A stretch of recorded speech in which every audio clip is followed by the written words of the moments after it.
We've all got the message, we should sit less and move more. But honestly, there are going to be times in your life where a chair is really just the best bet. Now the goal here is to think, well, if I'm seated, can I engage more musculature in my body?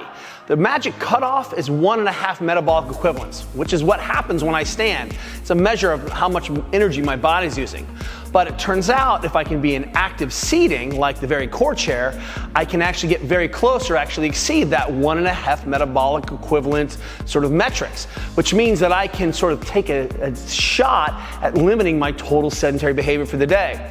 Now there's a couple things that we're looking for when I'm choosing a chair. Number one, I like a little bit of an elevated side on the pan.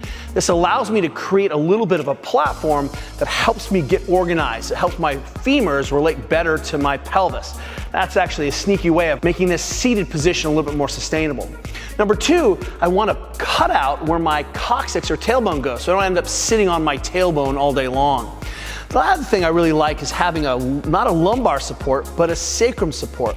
By having a little bit of a support lower in the chair, this allows me to adopt positions that feel relaxed, where I can be kind of comfortable and almost flexed, but instead of just dumping my pelvis backwards and sitting like a shrimp, I have a little bit of support here so I can engage in a flexion, relaxed activity, which feels good in my back, but simultaneously doesn't leave me achy when I stand up.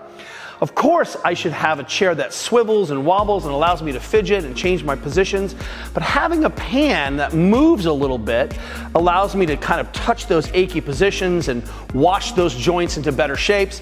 And it also allows me to adopt patterns and positions that are very stable for deep, deep work without having to sort of crank my pelvis forward, leave me potentially extension sensitive.